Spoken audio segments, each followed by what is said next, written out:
The protagonist begins by saying it was a boring life. He was born into a regular family and lived regular days. Most days were dull, and he believed he would die without anything special ever happening. However, that wasn't the case. One of the protagonist's eyes glows as he says everything changed. On the screen there's a blonde character, and he says he found a game called Heroes of Destiny, and that's how he became the owner of the world. However, now back in his apartment he's really happy because he's finally alone. It's not that he likes or dislikes school. He turns on his PC and says it's just that when he's playing that alone is enough to make him happy. In this place, he's the protagonist. He always preferred single-player games because you can play countless routes countless times. You can even use some hacks and surpass all the system's limits. It was like the entire world there existed solely for one player. However, with a sheepish expression, he says that's what he thought, but now it's time to start over. He turns on the live stream and someone asks if he's really streaming in the middle of the week. The whole chat starts mocking the guy, asking if he's some kind of bum who doesn't go to school and just stays on the PC, until someone named AGJ sends a donation of 10. Even though it wasn't much, he was happy since something is better than nothing. Then someone named DEA sends 1,000. Now he's confused. He grabs the monitor and everyone in the chat wants to know who this crazy person is. They're saying they're sure this guy will ask for a refund. But the person just asks him to check his email. When he opens the inbox, it's a message from the game's creator. He says he's a viewer who always watches the channel and is also a developer. He made a game some time ago that was so hard that nobody managed to finish it during the closed beta, and he wanted our guy to play this game to check its difficulty and approve whether he liked it or not. The protagonist got intrigued by this claim that no one could finish it, and what if he managed to complete it? Even a regular guy like him could become someone special. A window on the PC asks if he wants to install the game, and he immediately says yes. With that, a game called Heroes of Destiny begins. The message says the kingdom of Roke was destroyed by the kingdom of Japal in 294. He would be born as an insignificant soul in this place and become a hero to stop the resurrection of the Demon King. And when he ascended to the god's throne, he'd be granted any wish he desired. Over an ocean, he says the graphics are much worse than he imagined. But considering it's a game developed by a single person, this is the limit of what can be done. He then writes his name, which would be master of the game. And with that, a welcome message to the continent of Ellen appears. He then finds himself lost in the middle of a forest. The game seemed pretty ordinary and weird because it didn't even have a tutorial, but he was fine with that. That's when he noticed something ahead. It was the village chief who says he's not a familiar face and asks what he wants there. However, the protagonist found it strange because there was no dialogue box. Seeing there was a box to type in, he wondered if the NPC could really understand what he was saying. He then tells the old man to hand over all the money or he'll kill everyone in the village. He waits anxiously to see how the man will respond, only for the old man to whack him on the head, asking what nonsense the boy is spouting. With that, his character falls to the ground and obviously he dies. He was confused, trying to figure out if he could really talk to the characters. The game asks if he wants to try again, and he says of course he won't give up like that. This time, the old man asks the same question. But now he says he's in need of food and drink and asks for help. The old man, feeling sorry for him, leads him to the village and tells him to follow. He then enters the man's house, who gives him a mug, telling him to drink it to calm down first. The protagonist thanks him and drinks it, only to be poisoned and die in the chair. He then gets an idea and unplugs the internet cable from his PC. Without the internet, there'd be no way for the game's creator to control these NPCs. However, when he goes to talk to the old man, everything is bugged and strange. And in the next second, a message appears saying he was killed for speaking nonsense. At that moment, he realizes that disconnecting the internet isn't the secret to winning this. He then remembers that the name of the person who developed this game was DEA, but he has no idea if this is really a person or the name of the team behind it. It was already 1:30 a.m. and he decided to save since that was enough for one day. However, he was impressed that there was a game where you could talk to NPCs.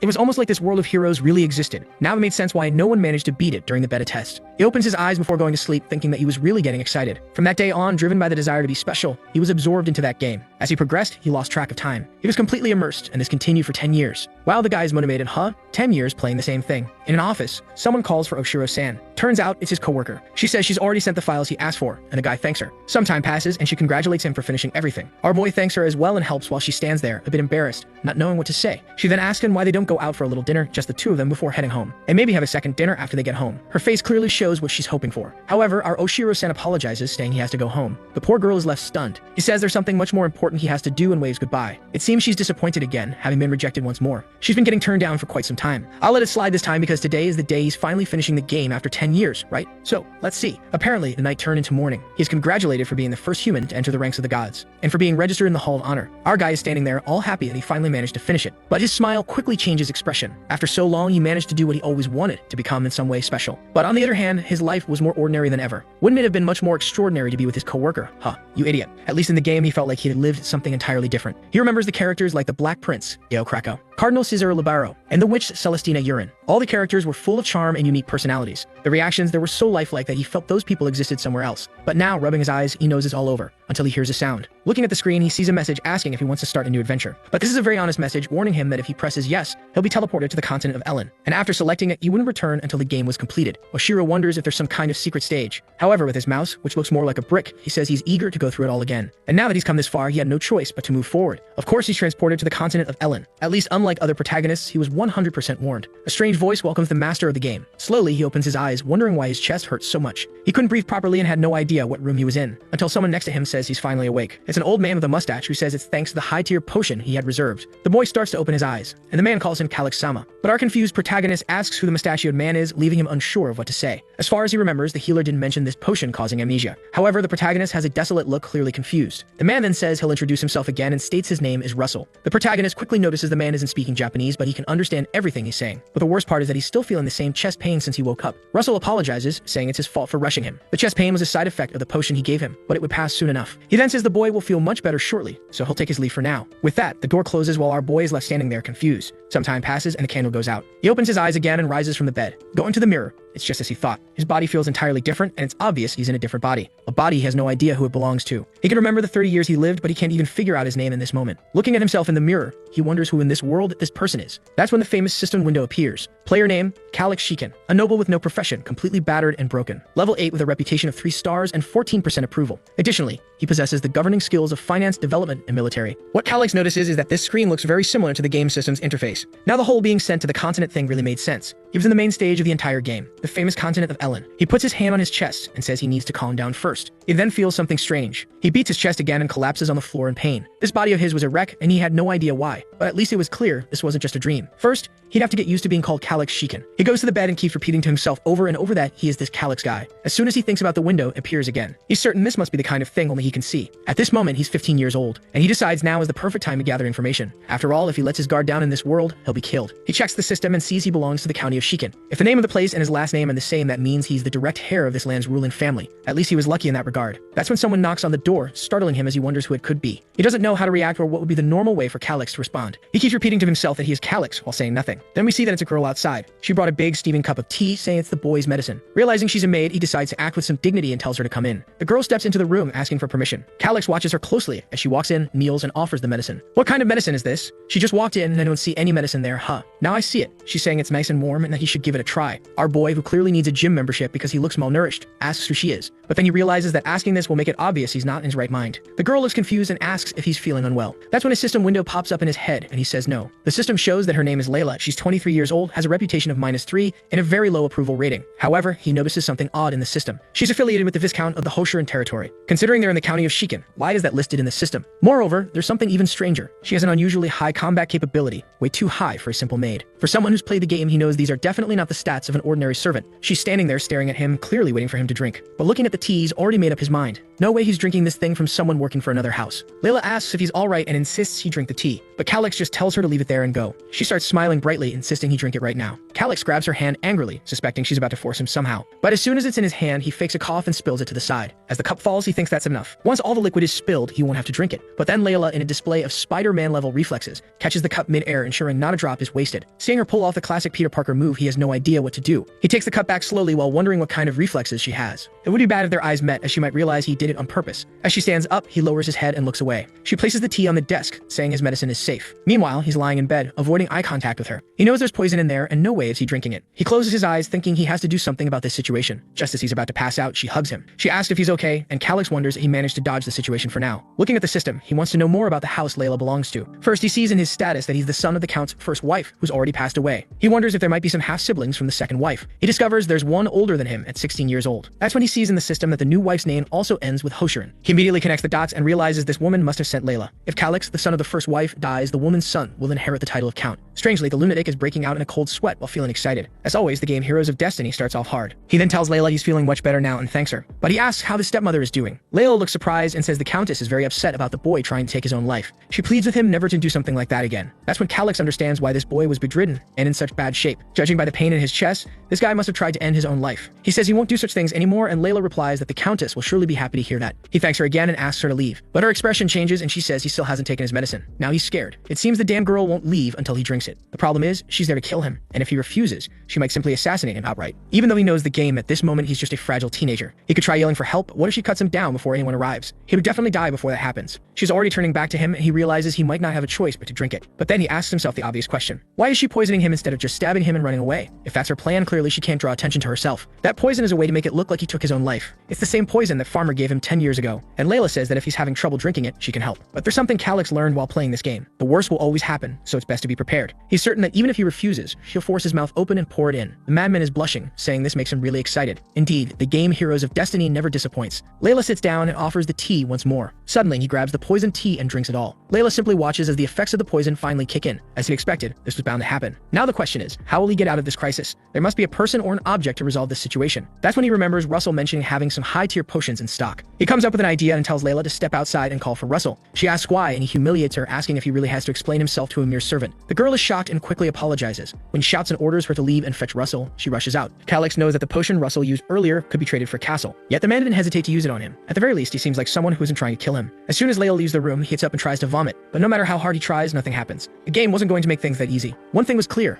There was always a solution to every problem. He begins searching through all the drawers, desperately looking for an answer. But the system warns that his eyelids are growing heavy. As his consciousness fades, he continues searching, tossing books and rummaging for a solution, until his eyes grow heavier and he collapses to the floor. He wonders if he'll restart the game from the beginning or truly die for real. That's when he sees something. Right in the middle of the shelves, there's a potion. His expression changes upon spotting it. He starts crawling, finally grabbing the bottle. But upon opening it and taking a sniff, it's not what he expected. It reeks terribly like rotten milk. And that's exactly what it is: spoiled goat milk. He remembers that in the game, yogurt was the antidote for this poison. But can spoiled milk really be considered yogurt? The system once again warns him that his vision is fading. He knows that after the third alert, he'll have only 1 minute left. He brings the drink to his mouth, vowing to get even with Layla, and then he drinks it before losing consciousness again. Sometime later, he wakes up with Russell asking if he's alright. As Calix opens his eyes, he has no idea if it's deja vu or if the game reset. But Russell doesn't understand what he's talking about and points out something more pressing. He wants to know why the room is such a mess and why the boy was sleeping on the floor when he came in. Calix realizes the game didn't reset, he managed to survive. But that near-death experience is something he never wants to go through again. No matter what happens, he is determined to live. Now that this is settled, he needs to check the status of this man. He observes Russell and the system window appears. At the moment, Russell is the acting count of this land because the previous count died and hadn't chosen an heir yet. Even though it's a temporary position, it's something that could help him. The man seems like a strict military type, so Calix believes he can be trusted. At least he was the one who saved him with that potion. Calix calls out to Russell, saying he has something to share. They talk for a while, and it seems Calix tells him everything about what's happening. But Russell says there's no evidence.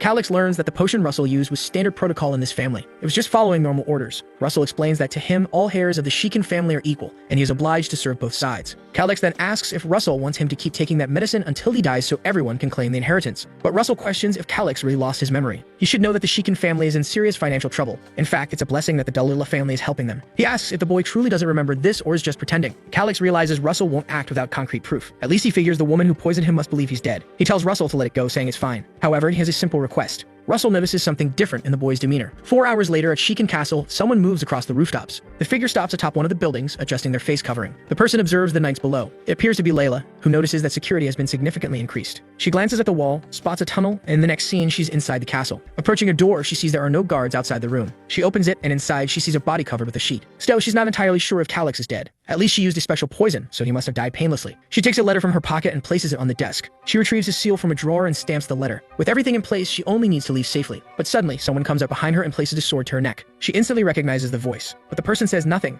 and she can only fear the blade slitting her throat. She pleads with him to wait and screams, claiming it's too late. Lord Calix is already dead, and now the Shikin family can only belong to the Grumbine family. Of course, it's Russell standing behind her, observing everything. She falls silent for a moment. Then she asks if he shouldn't just be a simple noble serving the Shikin family. But that's when the boy stands up and says it all went exactly as he expected. The foolish girl is startled, isn't she? Our guy says that the slow death poison is quite stimulating, but he finds it interesting how one noble family is trying to poison another. He's certain that if this came to light, it would turn into a complete mess. Suddenly, Layla crouches and pulls her arm out of Russell's grip. But as soon as she tries to turn away, he grabs her arm again. With a swift turn and a strike to the ribs, she stumbles, revealing her thighs. Calix knows that the difference between their skill levels is 3 stages. Clearly, she stands no chance. But Layla insists, saying he has no physical evidence, so no one will believe him. However, Calix calmly replies that attempting to assassinate a noble is punishable by death, even if the assailant is a noble themselves. And his evidence is clearly right there on the desk. When it comes to witnesses, he points at her, saying there's one standing right in front of him. Suddenly, her expression changes and the poor girl begins to faint. She collapses to the floor, leaving him unsure of what just happened. Russell explains that she fainted. He places his hand over her body and observes a strange orb of mana. Our boy recognizes it as what's known as a mana hole. Russell explains that she likely doesn't know how to use any mana breathing techniques. She's probably at the level of an elite soldier with good training. Russell, however, notices something odd. Calix doesn't seem impressed by this information, suggesting he already knew about it. He recalls the boy mentioning he had a simple request. Now Russell wants to know how much this kid already knows. Calix says that for now they need to imprison her because they have many favors to ask. Later, the devilish maid is tied to a chair. Her arm looks like it has a pokeball inside it as he tosses a potion at her. Our girl even wipes her face clean. When she wakes up, she finds herself tied to the chair. Calix immediately mentions the slow death poison. Obviously, it kills within 3 to 6 hours.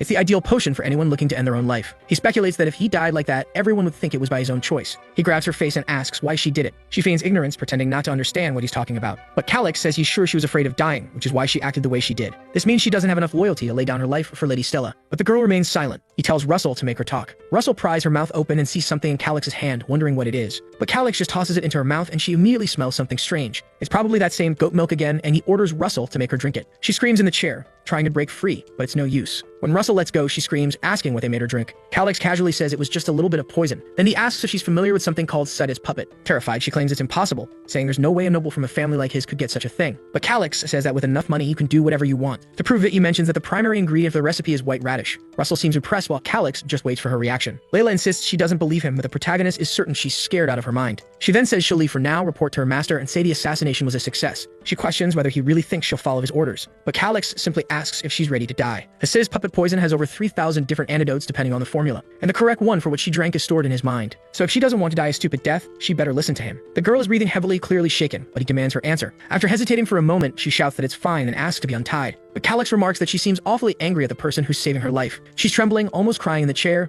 begging to be released. Russell finds it strange that she suddenly decided to comply, and there she is, pleading for mercy. Calix knows it's just the spoiled goat milk wreaking havoc in her stomach. She pleads with Russell to untie her, but Russell hesitates, questioning whether Calix has forgotten that she tried to kill him. The boy responds that she's a very valuable witness, and they'll need to treat her with a bit of dignity. Russell has no idea what he's talking about. Meanwhile, she keeps begging to be released. She's on the verge of tears, seemingly about to explode, pleading for freedom. Time passes. She eventually announces that she's leaving to report that the assassination was successful. She leaves the room. Now Calix knows he'll have to deal with someone else who can control all the knights. That person is standing right beside him. Russell then demands to know how Calix obtained all this knowledge. The fool is about to say he learned everything from books, but realizes Russell wouldn't believe that. Russell warns him that explaining such things through a book would be akin to signing a death sentence. Now Calix is unsure what to say. No one will believe him if he claims he's from another world. He then asks Russell if he remembers the dagger he plunged into his own chest. Russell says he does, but wants to know why he's bringing it up. Our boy explains that the dagger is actually an heirloom passed down from his mother. She claimed it possessed mysterious powers, and it seems those powers have now awakened within him. Russell doesn't look convinced, but Calix says he never imagined the secret to gaining such knowledge was to strike his own heart. The butler insists that if it were such a rare item, everyone would know about it. Calix thinks for a moment and asks if he's heard of the dagger of Claire. Apparently Russell has, as he asks if the previous lady's dagger really was that artifact. If it was indeed that treasure, it could explain Calix's vast knowledge. However, Russell says there's one issue. He wants to know if anyone else knows about this. Calix assures him that no one does. He's the first. He then asks Russell what he thought about Layla's story, specifically the idea that all of Count Claire's movements, his father's movements, had been leaked. A knight like his father, who was on the verge of advancing in rank, shouldn't have died to a mere monster attack. It's ridiculous to believe such a story. Russell immediately realizes Calix is seeking his help. But in the political games of succession, Russell has no intention of getting involved. However, if the Count's death truly was premeditated, that changes everything. Yet gripping his sword, Russell debates internally. As a soldier, he doesn't want to get entangled in politics. This principle has guided him for 50 years. Just as he's about to express this to Calix, the boy suddenly shouts, demanding to know why his father had to die. All he wants is to understand why his father was murdered and who was behind it. Obviously, so he can start planning his revenge. He asked Russell if he isn't curious too. Whoever it was, they already know was someone who stood to benefit from his death. But they can't give up just because the situation seems difficult. He pauses for a moment and asks if it's truly right for a knight to serve a family that orchestrated an assassination. Russell freezes for a moment. Then he kneels and swears loyalty to Calix. Our boy is thrilled, but hears Russell add one caveat. By doing this, he is abandoning the beliefs he held for 50 years, never to involve himself in politics. But Calix is just happy to gain someone so powerful as an ally, especially one invested in the vengeance he seeks. He tells Russell to rise, saying he doesn't need to swear loyalty to someone who doesn't even hold a title. But Russell reassures him, saying he'll ensure the boy grows strong. Our guy quickly changes the subject, not wanting this conversation to lead to Russell suggesting training him. He then says that now that they know about the Countess poisoning attempt, everything is falling into place. They're only at the beginning of their revenge. Russell asks how he can assist. Calix is about to reply when the scene changes. A group of people is gathered around an enormous table. A blonde woman with a fan comments that everyone is finally present. Some people whisper, questioning why the Countess is sitting on the throne. The Countess speaks up, saying that some of them must already know what happened yesterday with Prince Calix. He attempted to end his life using a poison known as slow death. One of the older men says it's the typical choice for those looking to take their own life, and if he consumed it, death was inevitable. Everyone is aware that with Calix's death, the faction he represented has become irrelevant. The Countess is overjoyed by Calix's apparent demise. Now it's certain that Grumbine will assume the Count's seat. This is exactly the question everyone in the room is asking. Some suggest that the Countess take charge temporarily. Meanwhile, in the next room, a boy is getting ready, remarking how things are becoming quite interesting. He calls out to Russell, who declares he'll follow him to the end. Our boy is fully armored, ready for battle. It seems Grumbine is just some chubby kid, likely the son of that scheming woman. Everyone is smiling until someone kicks the door open. Who steps in? Everyone. By their shocked faces, you already know. It's Calix, with Russell right behind him. The Countess is utterly confused, unable to comprehend why he's alive. Everyone in the room starts whispering the same question. Calix marches up to the Countess and calls her by name. He informs her that the throne she's sitting on does not belong to her. She tries to play it cool, commenting on how energetic he looks and asking how he's feeling. He smiles, saying he drank the poison but luckily survived. Then he warns her that she was far too hasty in her plans. She tells him to calm down and not make baseless accusations. Even though he never acknowledged her as his mother, calling her an assassin is unforgivable. She screams, declaring that in the grand hall, one must take responsibility for their words. But Calix responds, saying it's impressive how she remains so dishonest even after being exposed. The Duchess, clueless about what he's planning, asks what he's talking about. Calix simply says that for now, this is the next step. Suddenly, he claps his hands and someone enters the room. Layla walks in and he announces that the witness has something to say. The others in the room have no idea who this woman is, while the Duchess immediately realizes that if it's who she thinks it is, she's in deep trouble. Layla kneels and Calix asks her to state her name. The girl slowly opens her eyes, glances at Grumbine, and introduces herself as Layla. Now the Duchess is panicking, unsure why this girl is here. Layla introduces herself as a shadow operative from the Hoshiran family's Special Operations Unit. Calix commands her to explain. She explains that members of this unit are orphans trained in the Gorda fields. The children who survived were selected and sent to other locations with false identities. He asks if she was working undercover at his castle. She says yes, pretending to be a maid employed by Lady Stella. Calix then asks if she knew her true mission. Layla admits that she did. The Duchess yells, claiming that all of this is a nonsensical conspiracy. Others in the room protest, saying Layla had worked at the castle for 5 years. How could she possibly be a spy? The room erupts with accusations that the Hoshiran family is scheming something. However, others question why Layla would confess to such a thing without reason. The treasurer next to the Duchess starts to panic. He shouts at Russell, demanding to know why he's staying silent. Does he really believe the words of a maid like her? Russell calmly responds that she isn't a maid but a criminal caught in the act. She was forced to admit that she was a spy working for the Hoshiran family. Whether this is a conspiracy or not, it must be judged after hearing her testimony. The treasurer has no good response. Another noble interrupts, telling the treasurer to stop interfering and let the woman speak. The treasurer, angered, asks what he just said, but someone else shouts for everyone to be quiet. The room falls silent,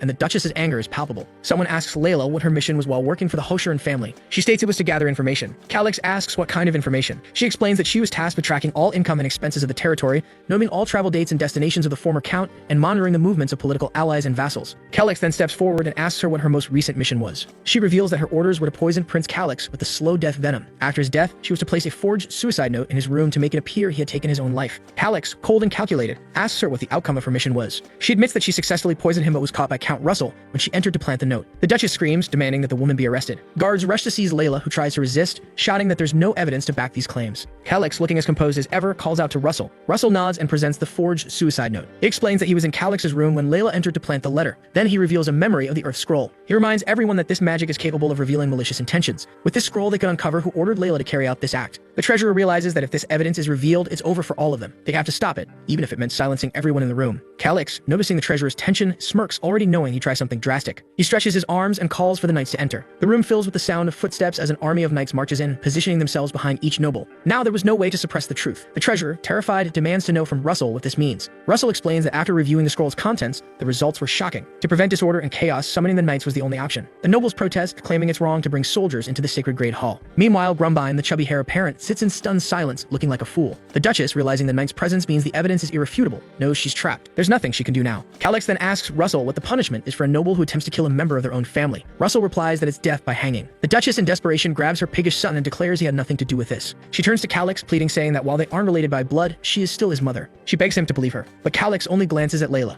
With a sly smile, he asks her if this is true. Layla, trembling, reveals that when she received her orders from the Countess, Prince Grumbine was present. Calix smiles and the Duchess falls into despair, screaming and crying, claiming it's all a lie. What's it a lie? Our boy, unfazed, announces that he doesn't care if it's a lie. He's determined to take them both down. After all, she's the one who tried to assassinate him in the first place, making them the true cowards. Looking at her sobbing on the floor, he declares that the fox hunt has now reached its climax. As the Duchess sits there, her jaw practically glued to the table in shock, someone suddenly slams their hand on the table and calls for Calix. Calix looks over. It's the king of McDonald's himself, Grumbine. The Duchess screams for her son, and Calix turns just in time to see the boy beside him. But instead of defending himself, Grumbine kneels, bowing deeply at Calix. The entire room is stunned as Grumbine stares at the floor like he's searching for ants. The other nobles urge him to stand, demanding to know what's going on. But Grumbane calls out to Calix, saying he'll accept any punishment as long as his mother is spared. The Duchess, confused and panicking, begins screaming at Grumbine to return to his seat. The nobles murmur that things have gone too far, but it's clear Grumbine has crossed a line to save his mother. Calix immediately realizes that if he orders both of them killed now, he'll be seen as the villain. He wonders if this has been Grumbine's plan all along. Despite his anger, he places a hand on Grumbine's shoulder and says it's fine. If he truly cares so much for his mother, Calix has no choice. Grumbine looks up, surprised and hopeful, asking what he means. Calix states that if Grumbine confesses his involvement,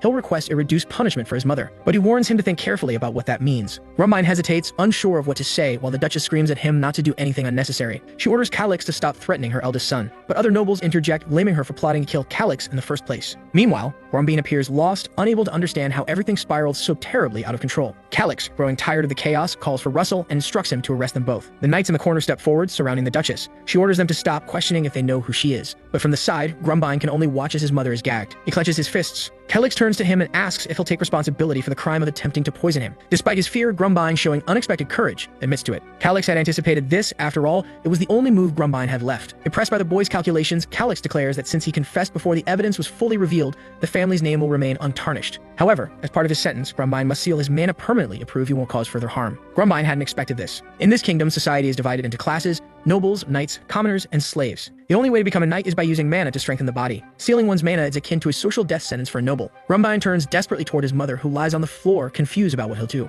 If he refuses to seal his mana, his mother will be exposed and hanged, a fate he cannot accept. The Duchess, unable to speak through her gag, shakes her head violently, knowing this punishment is worse than death for a noble. Taking a deep breath, Grumbine stands and agrees to the terms. Russell assures him it will be done. He hands Grumbine a scroll. Grumbine bites into it, pressing his hand against his chest. A golden circle forms over his stomach as mana begins to accumulate, and slowly fades. The Duchess writhes on the floor, desperate for him to stop, knowing not even a Grandmaster could undo this. Grumbine tears the scroll away from his chest as Calyx watches in silence. The mana continues to dwindle until it vanishes completely. Everyone in the room realizes his mana has been sealed. The Duchess, sobbing uncontrollably, looks defeated, while Grumbine appears content. At least he managed to save his mother. But she lies on the floor, lamenting that it's all over, disappointed in her son's naivety and innocence despite being her biological child. Grumbine turns to his mother, trying to comfort her, saying he's always dreamed of becoming an artist. But the Duchess, biting down on her gag, screams Calyx's name in fury. Breaking free of her restraints, she curses Calyx and vows to bring ruin to his family for generations. Calyx, calm and composed, knows she's powerless now. Her strength will likely amount to no more than Layla's. Grumbine kneels by his mother, gently asking if she's okay. Calyx, however, feels a pang of guilt for ruining the future of someone so young. But he reminds himself that it's just a game. There's no room for sympathy. Russell, observing him, seems confused as Calyx steels himself for the next step. Now that they've come this far, there's no turning back. Calyx orders Russell to proceed with the remaining matters. It's announced that Lady Stella and Prince Grumbine will be confined to an annex, forbidden from any outside contact. The mother and son are escorted out through the door, leaving Calyx watching intently. He then approaches the treasurer, accusing him of leaking vital documents. As a result, the treasurer is stripped of his position, imprisoned, and placed under investigation. The old treasurer tries to make excuses,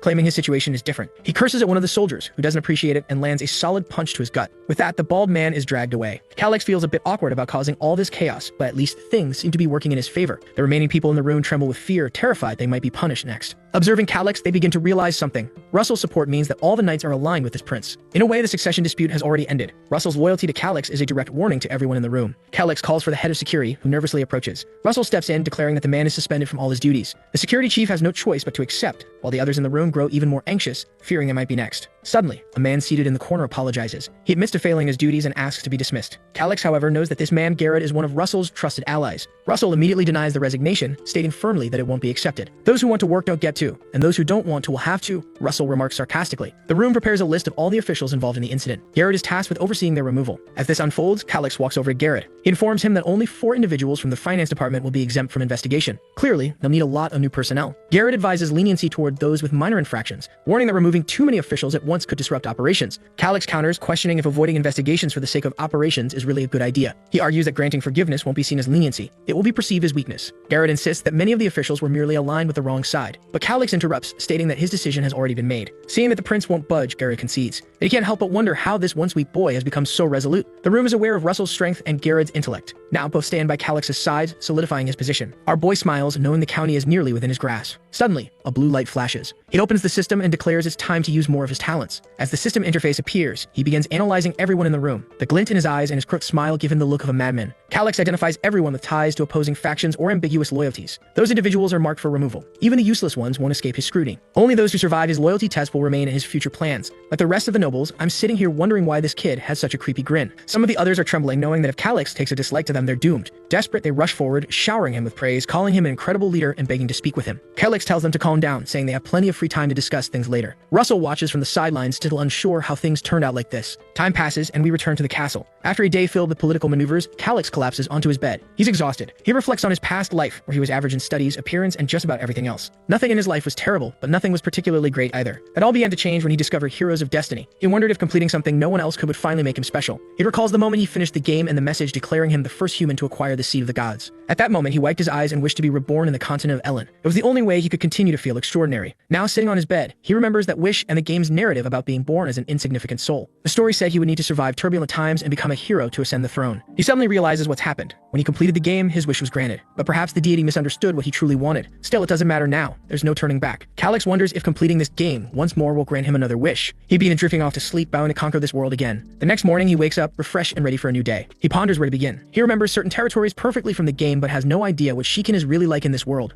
Calix decides he needs to check the map to figure out exactly where Shikin is located. The system even provides him with a detailed map. What a beauty. A message pops up, notifying him that he's already conquered the entire continent of Ellen. Since he finished the game once, he now has access to all the map markers. He's ecstatic, realizing this is essentially a treasure map, showing the locations of ruins, dungeons, and hidden secrets. This was one of the bonuses nobody knew existed, as no one else had completed the game. The map even includes information he wasn't aware of himself. With this resource, navigating the world becomes much easier. Then he pauses, wondering what year it is. He checks the imperial calendar and sees it's the year 289. The game Heroes of Destiny begins in 294. This revelation helps him understand Shikin's situation. He inherited a piece of land that in 5 years would somehow vanish. He recalls Russell mentioning the dire state of the finances, and now it makes sense. They're on the brink of collapse. Suddenly, a financial status window appears in front of him. Calix glances over the details and immediately yells that it's unbelievable. Looking at the current state of affairs, he wonders if the best option is to steal all the money and flee. But he quickly dismisses that idea, realizing land is far more valuable than wealth. It can only be inherited. His first step is to review all financial records. He notices that farm collections aren't significantly lower than in other territories. Defense expenditures haven't risen much either. Time passes as he pores over the documents. A few hours later, he slams the papers onto the table, exclaiming that he's exhausted. Analyzing 10 years of territorial finances is too much for him. However, he identifies a major problem. The trade route with the Medrosa Desert has been severed. Apparently, another nation established a more lucrative trade route, drawing merchants away. What puzzles him is how they managed to fund such a large-scale project. On top of that, the annual debts are growing faster than their yearly income. Statistics alone aren't enough to solve this mystery. He needs more information. Frustrated, he rubs his head until an idea sparks. He remembers the old man from the meeting, the treasurer Gidris, who was caught embezzling funds. At the moment, Gidris is locked up in the dungeons. The scene shifts to Calix descending into the cells. A guard station at the entrance asks what Prince Calix is doing there. Calix requests to see Gidris, pinching his nose at the overwhelming stench of the place. As they walk, the guard remarks that he never imagined the prince would visit such a place. Calix remembers this guard from the meeting, a type who submits easily to power. He calls out to the guard, who nervously responds. Calix, knowing the guard lacks authority, asks if innocent people should have their names cleared. The guard agrees enthusiastically, saying the prince is absolutely correct. Calix continues, suggesting that criminals who don't deserve freedom should also be reinvestigated. The guard salutes, claiming he understands perfectly. Though Calix doesn't fully grasp why this man abandoned his previous loyalty to work with him,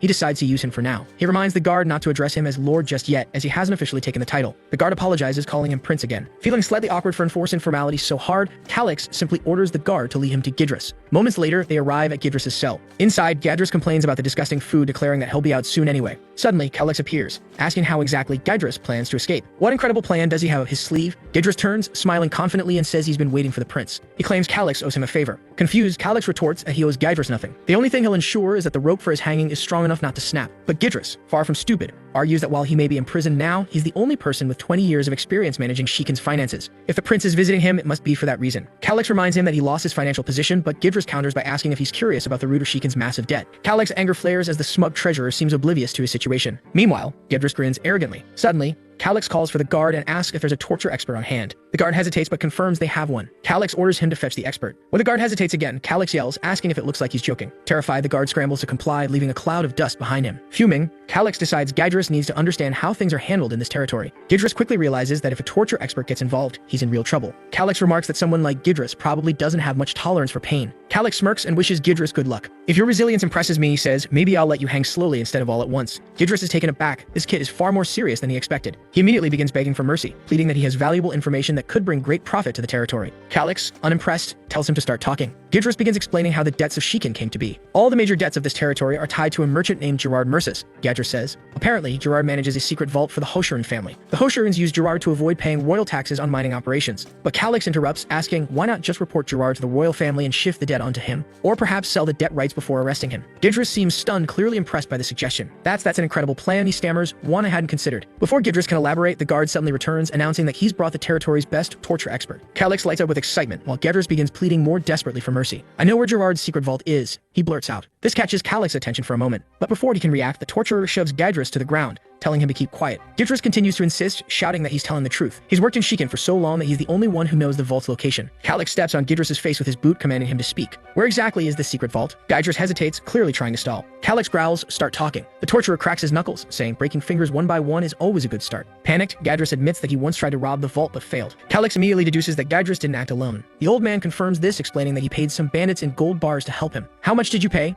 Calix demands. For 300 Calix interrupts, incredulous. No, 3,000, Gidris finishes weakly. Hearing this, Calix bursts into laughter, the sound echoing ominously through the dungeon. The guard outside the cell gulps nervously. He knows that when the prince reacts this way, it's never good. Calix composes himself, his voice icy. 3,000 gold? That's the annual revenue of this territory. Where did you get that kind of money? He accuses Gidris of embezzling funds from Shikin's treasury. Gidris bows his head to the ground, confessing that he had no choice. The opportunity was too tempting, he says. If it weren't for that cursed magic crystal orb, I would have succeeded. Calix narrows his eyes. What's this about a magic crystal orb? Gidris explains that the orb was used to access the vault. He adds that duplicating the orb cost him 2,500 gold. Calix begins piecing things together. You were scammed, he says flatly. The bandits and Gerard Merces were likely working together. Gidris shakes his head, insisting it's impossible. I saw it with my own eyes. Gerard used the orb to open the vault door. Calix orders Gidris to reveal the vault's location. It's in the highlands of Gorda, Gidris says. Calix opens his map, and while Gidris admits he was blindfolded during his attempt, he's confident the vault is in that region. The prince pauses, deep in thought. Everyone around him wonders why he's just standing there, staring at nothing. Focusing on the map, Calix deduces a potential area to investigate. He realizes he needs someone familiar with the highlands of Gorda. Remembering Layla's comment that her orphan squad was trained in Gorda, he formulates a plan. Calling for the guard, he announces they're leaving. Gidris, desperate, shouts after him, demanding to know where he's going. But Calix leaves without answering while the guard slams the cell door shut. Walking away, Calix can't help but think about the 3,000 gold Gidris stole, and how this guard likely pocketed his share. His fury grows as he contemplates it further. He suddenly stops and calls for Shu, the guard. Startled, Shu nervously asks what he needs. Calix casually mentions the 3,000 gold Gidris stole, asking if Shu knew about it. Shu, feigning ignorance, vehemently denies any knowledge. Calix smirks and starts walking away. I overheard something interesting from Gidris while you were out, he says cryptically. I'm a generous person, but there are things I simply can't overlook. He leaves Shu sweating, unsure if the prince knows more than he's letting on. Calix's mind races with possibilities, yet he remains outwardly composed. For now, he's in a dilemma, but he knows this is just the beginning. The guard collapses to the ground, wailing that the damned pig Gidris must have revealed everything while he was away. Desperate, he begs for forgiveness, promising never to betray anyone again. But Calix doesn't respond. It's only when the guard looks up that he realizes the prince has already left. However, the guard shrugs it off, shifting his anger toward Gidris. Determined to take revenge, he bolts toward the dungeon. Meanwhile, Calix is leaning casually behind a well, smirking to himself. Suddenly, someone approaches from behind, catching his attention. He turns, raising an eyebrow, and asks who the person is. By their attire, he identifies them as a knight from the Order of the Blue Lion. He asks what the knight is doing here. The knight introduces himself as Krot Solemn, explaining that Lord Russell assigned him to accompany the prince. Calix acknowledges this, immediately activating his system to analyze Krot's stats. To his surprise, Krot is 26 years old, a senior knight level 52, and classified as S rank, a remarkable warrior. Calix is impressed, wondering why someone of this caliber wasn't part of Heroes of Destiny. The name Krot Solemn doesn't ring any bells, leading Calix to suspect he must have died early in the game's timeline. With a potential score exceeding 700, Krot could have easily been among the top 100 strongest individuals on the continent. His military ranking combined with his raw power makes him a formidable asset. Calix muses that Krot might even be connected to the infamous Messenger of Death, a character in the game who slaughtered enemies mercilessly, never revealing his face. But Krot's cheerful demeanor and muscular physique don't align with the thin, sinister figure described in the game. Deciding not to dwell on it further, Calix acknowledges that having someone like Krot around is beneficial regardless of his past. Krot calls out to the prince, snapping him from his thoughts, and comments that he must have been daydreaming since he'd been muttering Krot's name repeatedly. Before Calix can reply, Krot informs him that a merchant named Gerard Merces has requested an audience. Hearing this, Calix's eyes narrow. Gerard Merces, the very name Gidris had mentioned earlier, the man to whom Shikinoda's crippling debt and the only one with access to the mysterious secret vault. Now things are getting interesting. Calix strides forward, beckoning Krot to follow. As they walk through the corridors, Calix observes Krot's slightly clumsy demeanor and concludes it's impossible for him to be the messenger of death. A short time later, they arrive at a meeting room. Calix steps inside, greeted by Gerard, who places a hand on his chest and introduces himself as the head of a small trading company. Calix responds politely, remarking that he's heard of Gerard's well-respected reputation in business. Talented merchants like you are always welcome, he adds. Gerard bows deeply, thanking the prince for his kind words. Calix cuts to the chase, asking why a successful merchant like Gerard would seek a meeting with someone like him. I currently hold no official position of authority, Calix points out. If this is about business, I have no jurisdiction over territorial matters. Gerard chuckles awkwardly, admitting that while it's true Shikin is currently managed by Count Russell, the territory's future belongs to Calix. There's no one in Shikin who opposes your decisions, Prince Calix, Gerard says confidently. Calix, maintaining his humility, counters, don't overestimate me. I'm just one of two hairs, nothing more. Krot laughs, pointing out that Calix is being far too modest. Everyone knows the succession has already been decided, even if it hasn't been formally announced. Gerard nods, admitting that such rumors align with what he's heard. The merchant apologizes if his words were presumptuous. Calix notes that Gerard is undeniably a capable businessman. After all, someone without access to vital information wouldn't survive in this line of work. However, Gerard finds himself puzzled. The prince before him doesn't match the rumors of a knave and foolish boy. The person he sees is sharp, calculating, and far more mature than expected. Still, Gerard compliments Calix's striking appearance, admitting that the rumors about his beauty weren't exaggerated. Blushing, Gerard remarks that Calix is exactly his type. Feeling an ominous intent behind Gerard's words, Calix abruptly stands, his voice firm. I don't like wasting time, he declares. If you don't get to the point, I'm leaving. Gerard immediately apologizes, realizing he can't afford to lose this meeting. Though he's captivated by the prince's charm, his priority is securing a working relationship with him. Seated once more, Calix watches Gerard carefully and orders him to speak directly. Gerard explains that he wants to support the prince, but his primary reason for being here is the massive debt left by the previous count. Feigning ignorance, Calix claims he's never heard of such a debt. The guy managing finances is in prison for his crimes, he adds nonchalantly. Krot, standing nearby, cringes at Calix's casual nose-picking, finding it utterly distasteful. Unfazed, Gerard smirks, having anticipated anticipated this response. He knows that Calix is far from clueless, and this conversation is just getting started. Gerard begins explaining with a sly smile. This all started just 5 years ago, so it's impossible you don't know about it. He beams, thinking this is the moment he's been waiting for. He envisions the despair on this adorable little prince's face, the fear when confronted with a monumental debt. Gerard is eager to watch Calix break down into tears,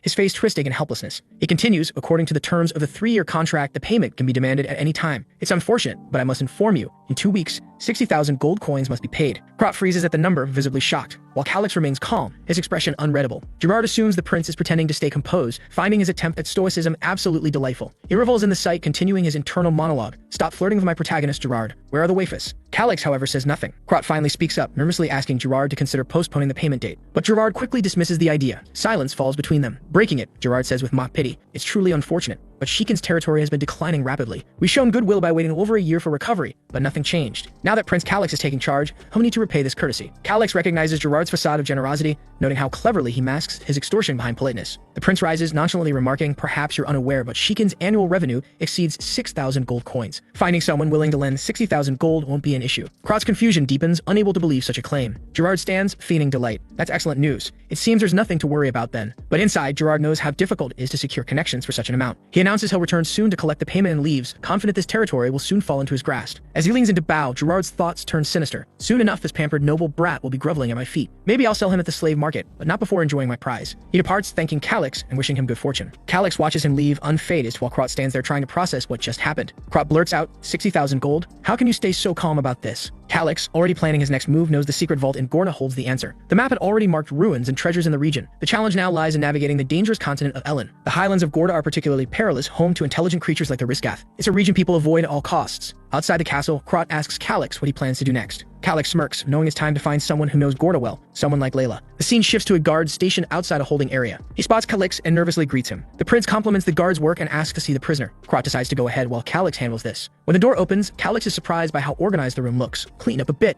someone remarks. It's none other than Layla, towering confidently as always. Finally, she's back after all the bizarre encounters with Gerard. Calix compliments her appearance, saying she looks great. With a smirk, she arrogantly responds, of course I do, just as you can see. Krot warns her to watch her tone when speaking to the prince, but Layla and Calix merely exchange knowing looks. She brings up the poison he gave her, saying it was from Cetus Marionette, wasn't it? You tricked me. Calix is impressed, admitting she figured it out faster than he expected. Sitting at the table, she asks why he's here. Do you meet me for something? I can already tell you do. She leans in seductively, saying, I don't follow your orders anymore. But if we share a very intimate moment together, I might consider it. Krot immediately tells her to hold her insolent tongue. Calix, unfazed, cuts to the chase. I'm here to give you a chance to survive. Intrigued, Layla asks for more details. Calix explains that the moment she's released, she'll be killed. Layla seems confused, prompting Calix to elaborate. She should already know the Shikin family is at odds with the Hoshirans. That's obvious, Layla replies. You forced the only heir of Hoshiran to seal his mana. Calix nods, stating she was instrumental in that success and should understand the danger she faces. Finally, it clicks for her. The Hoshirans will want me dead because of my testimony, won't they? Exactly. Calix confirms. Restoring Grumbein's mana is impossible, and without it, the Hoshirans have no chance of conquering Shikin. No noble allows someone who derailed their plans to live, especially someone like you. Layla, having worked for nobles for years, had witnessed many of them being killed like dogs, but she never thought it would happen to her. Suddenly, she lunges across the table, grabbing Calix. Krot immediately tenses, ready to intervene. Layla leaps toward the prince, shouting, die. Calix, caught off guard, looks genuinely alarmed. Krot, however, won't let anything happen to his charge. That in the moment he comes stomping with his big foot and slams her against the wall, calling her a filthy assassin and asking how she dares to challenge the young lord like that. Calix thanks her but says there's no need to humiliate the poor girl so much. After all, it was thanks to her that he secured his position as the next lord. He then tells her that normally those who help someone wake up to reality tend to be more hated than those who drive people into despair. And the reason for this is because it's easier that way. Many people believe that living in a lie is better,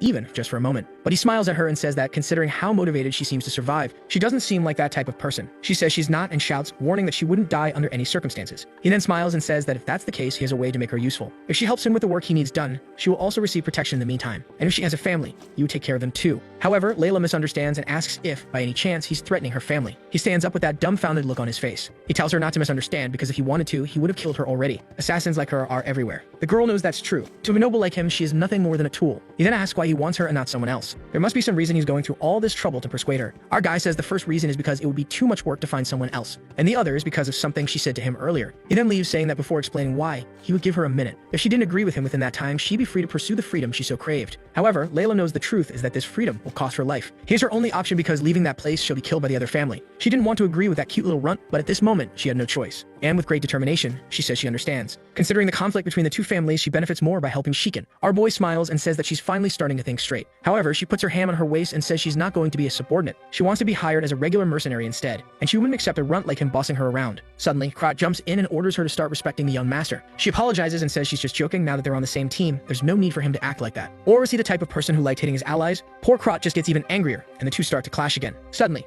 Calix asks her about something she mentioned the other day, the Hoshiran family training grounds located in the lands of Golda. She remembers saying that to him and asks what this information has to do with anything. But Calix interrupts her and tells Krot that he needs a map of the entire area surrounding those grounds, because the little map he has only he can see in the small window. Krot says there's a giant map in the military council area. He pushes our boy, telling him to go. However, looking back, he sees that our guy is just standing there, grinning at the front. Krot immediately asks if, by any chance, he doesn't know the way, and Calix says he does know, but he prefers having someone protect him from the front. Meanwhile, Layla is standing there with a dumbfounded look, not understanding their bickering. Sometime later in the castle, they finally arrive in the war room. Our boy is all gleaming as he looks around, and Krot says that all the greatest military secrets of the continent of Elen are there. Our boy starts looking for the lands of Golda. Upon finding it, he asks if they know about that place. Krot says it's a well-known area. There's an ongoing territorial dispute between the Hoshiran family and the Baron of the Erebon family. The reason for the conflict is some high-quality copper mines. Our boy asks if Baron Erebon is on their side, and the guy confirms it. He then makes a dumbfounded face, wanting to know how accurate and outdated the map is. Layla says it seems a bit outdated, but there haven't been significant changes. At that moment, however, she realizes why she was brought there. Our boy then asks if she can navigate just by looking at the map, and she says of course. She spent her entire childhood playing in that region, but she wants to know why he's so interested in the lands of Golda. He explains that there are some ancient ruins he intends to explore. She looks a bit confused and says there's nothing like that in that place. Calix looks thoughtful and asks if, by chance, adults didn't talk about places where she shouldn't go. She pauses and then says she remembers something like that. At this, Calix asks when the Hoshiran family started training troops there. She says she doesn't understand why he's asking, but since she's of the 6th rank, at least 15 years have passed. He asks when the territorial dispute began. Krot says that also started 15 years ago. At this, Layla suddenly nudges him, asking if he understands where the boy is going with this. He replies that he doesn't, and she feels devastated to have an idiot beside her. Once again, they start bickering, until Calix interrupts them and says that training an army costs a lot of money. They wouldn't have started creating those troops out of nowhere without an important reason. Once again, the dumb girl asks what the boy's point is, and Krot tells her to realize quickly that this means that somehow they managed to obtain a lot of money. Calix says that's exactly it.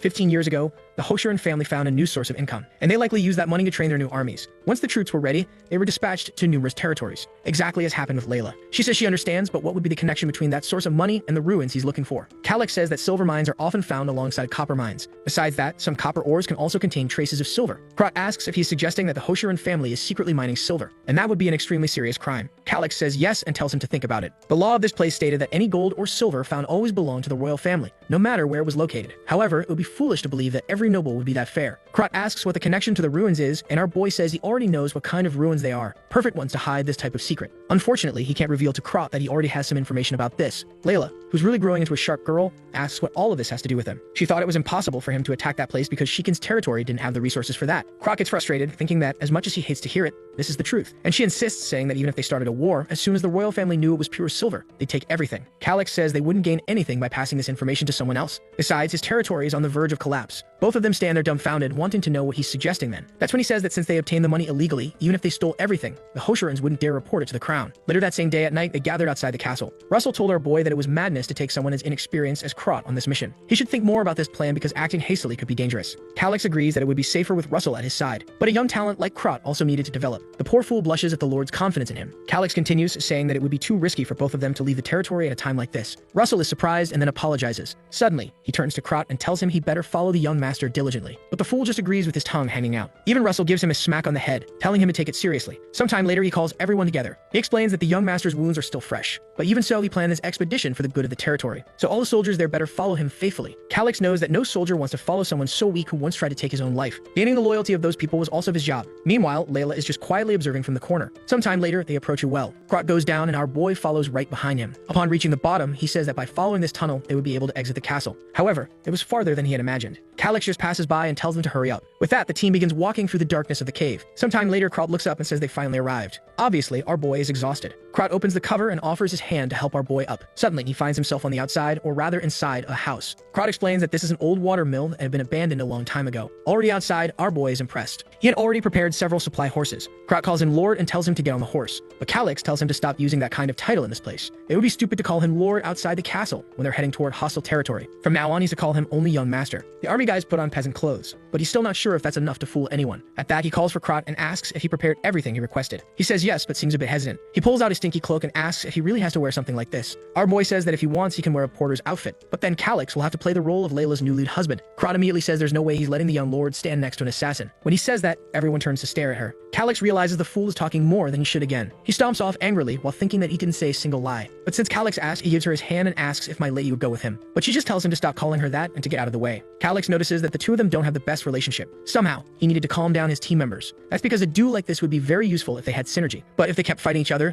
things would only escalate. Eventually, one would die or leave the team. It's strange how Heroes of Destiny, which was supposed to be just a simple game, felt so real at that moment. He also needed somehow to help Layla prove herself to the rest of the group. Maybe he needed to do something secretly. At that, he tells Crot for them to hurry up and put as much distance between them and the castle before dawn. Crot calls everyone, and the wagons begin moving through the forest. They sleep on the ground, they pass through the forest. They stop at a small shop, they pass through a town. They cross the barrier, they sleep in the forest again. Sometime later, everyone is sitting around a campfire. Crot says that this was the last rural village they would pass through. Calix then orders everyone to prepare because the real fight would begin tomorrow. Morning comes. He warns everyone that now the real work is about to start. Everyone is already in armor, and they move out. Once again, they're on the wagons, following the path. However, Crot's expression changes. He tells our boy that some of the scouts are already returning. A man reports that in the forest just ahead, there's a group of Sasquatches. Crot asks how many there are. The man says 5, and suddenly someone taps him on the shoulder. Turning around, it's Calix, asking him to lift him into the tree. The man gives a peculiar smile, grabs him by the waist, and jumps up happily. From up in the tree, Calix observes the monsters' camp. From afar, he can see the shelter, full of apes carrying skeletons. It's clearly not going to be easy. At that, Calix asks what the plan is. Crot says they'll probably bombard them with flaming arrows. But our boy looks scared, asking if he's insane for suggesting something like that. Layla is nearby, listening to everything. Crot apologizes, but says that this is the safest way to preserve the subordinates' lives. They couldn't risk trying something different. However, Calix knows that no one in this world knows more about these creatures than he does. But right now, he has no way to convince the soldiers. Crot grabs him and climbs down from the tree, saying he'll try to think of a more critical plan. While Calix is thinking of a way to convince not only Crot, but the others, Layla is there quietly listening. She sees some of the guys reviewing the plan they'll follow, and she immediately realizes that their plan is garbage. Basically, it's to try and kill the apes, and that's it. Calix knows that if he makes a suggestion and they don't follow it correctly, things will only get worse. Layla observes him as he watches everyone, trying to find a way to prove himself to these people. While he's standing by the wagon, Layla shows up, saying she wants to discuss something. She warns that the plan will fail, and all the members will die. Even if Crot survives, not everyone is as capable as him. Calix says he already knows that. She then wants to know why he's silent and not telling anyone anything. He tries to explain that he's not silent, he's just trying to think of a way to convince the subordinates. Suddenly, Layla says she has an idea and he tells her to go ahead. She explains that Sasquatches are very attached to their young. That means if they attack the females and children, the males will definitely come to protect them. The monsters' retaliation would only start once they're 100% sure the children are safe. Of course, our boy already knew this and asks what the rest of the plan is. She finds it strange that he doesn't react and says she first needs to know something. The plan was just to pass through quietly and not necessarily kill the creatures. He says yes, since the goal lies elsewhere. She explains that if that's the case, then there is another method. At the moment, the creatures are blocking the path because they think it's safe there. But if they attack the females and children, the front line will be drawn away. Our boy had already thought of this, but there's just one detail missing. He asks her who will do it. Who's going to be the one to attack the creatures alone and draw them all away? He yells, warning that this is basically a suicide mission. But out of nowhere, she says she'll do it, and he looks a bit confused. He explains that since the beginning, when she suggested it, he intended to take the role himself. He then asks if, by any chance, she's planning to use a certain herb. She looks confused and asks how he knew about that. He says it's obvious, because otherwise she wouldn't accept a suicide mission like this. He then says that lately he's changed a lot out of nowhere. Suddenly, he starts coughing, saying that if it works, it's not a bad plan. She then thumps her chest and tells him not to worry. She spent a lot of time there as a child, so there's no way it'll go wrong. Calix then asks why she's going so far to help him. She simply replies that if the Sheikhan family dies, she dies too. Our boy warns that it'll be hard for her to gain recognition from the others and asks if she's okay with that. She seems to agree,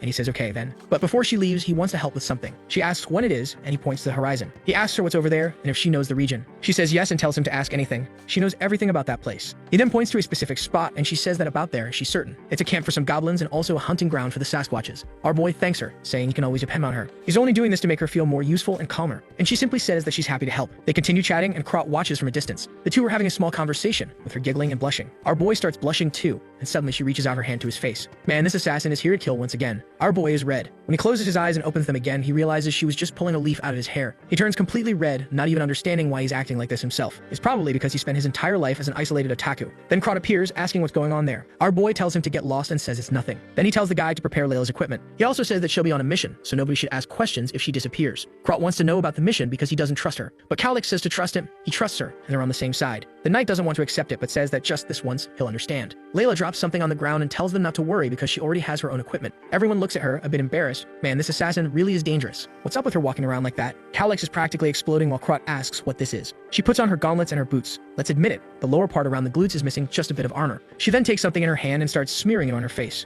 Apparently, it's that herb meant to distract the Sasquatches. Obviously, it stinks like hell, and Crot pinches his nose shut. Meanwhile, Layla doesn't care at all about her outfit with the people staring at her because of the smell. What matters to her is completing this mission. Her concerns were unnecessary. Calix then asks the prince if they can start the plan, and he says she should take some soldiers with her, but she's certain they wouldn't listen to her orders, so it's better not to. He responds that if that's the case, then she's free. With that, she gracefully jumps from branch to branch. Krot turns around saying that they need to move forward as well. The army advances through the forest, and Krot declares that they'll finish this in one strike. Everyone is ready, but Calix is still feeling insecure about this fight. One of the Sasquatches notices something, and when it turns, Krot is leaping toward it. He manages to land the first cut, but it's too shallow. Calix wonders why he slashed in a situation where he should have tried to stab. And Krot is quickly covered by the shadow of the Sasquatch, which unleashes a flurry of punches. He's thrown far away, and the fool is grinning, saying that this fight is much more exciting than on the PC. Suddenly, the ape starts beating its chest, and everyone looks confused. A huge flock of birds is heard around, and more of them start approaching. Calix already realizes that maybe burning down the entire forest wouldn't have been such a bad idea after all. While Krot charges ahead enthusiastically, calling out to the Blue Lion Legion, our boy yells for them to wait and not leave him alone. At that moment, a guy named Albu and another named Thomas step in front, telling him not to stray far. The army begins fighting the apes. Krot prepares, charges his blade with energy, and leaps toward them, declaring that he'll end this now. Before the monster can react, he slashes it, and a blast of energy hits the ape. The entire forest is overtaken by the explosion. As the smoke starts to settle,